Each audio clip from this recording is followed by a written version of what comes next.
അലർജിക്ക് treatment എടുക്കുന്നുണ്ട്, പറയുന്ന മരുന്നുകളെല്ലാം കൃത്യമായി കഴിക്കും, പക്ഷെ കൊന്നാലും വെള്ളം കുടിക്കില്ല. അങ്ങനെ ചിലരുണ്ട്. അവരോടായിട്ടാണ് എനിക്കിത് പറയാനുള്ളത്. അലർജി ഉള്ളവർ ആവശ്യത്തിന് വെള്ളം കുടിച്ചില്ല എന്നുണ്ടെങ്കിൽ നമ്മളുടെ മൂക്കിൻ്റെ ഉൾവശവും നമ്മുടെ റെസ്പിറേറ്ററി ട്രാക്റ്റിൻ്റെ ഉൾവശമൊക്കെ ഭയങ്കര ഡ്രൈ ആയിരിക്കും. ആ ഡ്രൈ ആയിരിക്കുന്ന സമയത്ത് നമ്മളുടെ മൂക്കിനകത്ത് എന്തെങ്കിലും പ്രവേശിക്കുമ്പോൾ അത് ഭയങ്കര ഇറിറ്റേഷനായിട്ട് നമുക്ക് ഫീൽ ചെയ്യുക എന്നുള്ളത് മാത്രമല്ല, നമ്മളുടെ ബോഡി അതിന് കൊടുക്കുന്ന റെസ്പോൺസ് ഭയങ്കര എക്സാജറേറ്റഡ് ആയിരിക്കും. നമ്മളുടെ ബോഡിയിൽ ആവശ്യത്തിന് വെള്ളം ഉണ്ടെങ്കിൽ മാത്രമേ ഒരു മോഡറേറ്റ് ആയിട്ടുള്ള ഒരു ഹിസ്റ്റമിൻ റിയാക്ഷൻ നമുക്ക് കിട്ടുള്ളൂ.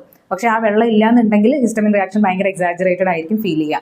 അപ്പോഴാണ് നമുക്ക് അലർജി കൂടുതൽ ബുദ്ധിമുട്ടായിട്ട് ഉണ്ടാവുക. നമ്മളുടെ റെസ്പിറേറ്ററി ട്രാക്ട് മോയിസ്റ്റ് ആയിരിക്കുന്ന ഒരു അവസ്ഥയിൽ മാത്രമേ നമ്മളുടെ അകത്തേക്ക് പ്രവേശിക്കുന്ന എയറിനെ പ്രോപ്പറായിട്ട് ഫിൽട്ടർ ചെയ്യാനും ക്ലിയർ ആയിട്ട് അകത്തേക്ക് വിടാനും സാധിക്കുകയുള്ളൂ. സോ നമ്മൾ വെള്ളം കുടിക്കാതിരിക്കുമ്പോൾ നമ്മളുടെ എയർവേ ട്രാക്ട് ഭയങ്കര ഡ്രൈ ആവുകയും ഈ ഒരു പ്രൊട്ടക്റ്റീവ് മെക്കാനിസം അവിടെ നടക്കാതെ വരികയും ചെയ്യുന്നു.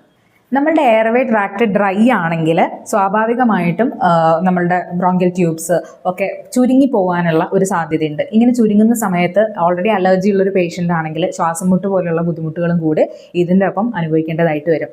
മാത്രമല്ല, വെള്ളം കുടിക്കാത്ത ആളുകളിൽ കഫത്തിൻ്റെ കട്ടി വളരെ കൂടുതലായിരിക്കും. അപ്പോൾ സൈനസിൻ്റെ പ്രശ്നമുള്ള ആളുകൾക്ക്, മൂക്കടപ്പ് അല്ലെങ്കിൽ തൊണ്ടയിലേക്ക് കഫം വന്ന് വീഴുന്ന ആളുകൾക്കൊക്കെ ഇത് ഭയങ്കര ഒരു പ്രശ്നമാണ്. കാരണം എത്ര തുമ്മിയാലും എത്ര ചുമച്ചാലും ഒന്നും ഈ കഫം വിട്ടുപോകുന്നില്ല ഡോക്ടറിന് ഇവർ പരാതി പറയും. ആവശ്യത്തിന് വെള്ളം കുടിച്ചാൽ മാത്രമേ നമുക്ക് ഈ കഫത്തിനെ ഒന്ന് ലൈറ്റാക്കി എടുക്കാനായിട്ട് അല്ലെങ്കിൽ ഒന്ന് ലൂസാക്കി എടുക്കാനായിട്ട് സാധിക്കുകയുള്ളൂ.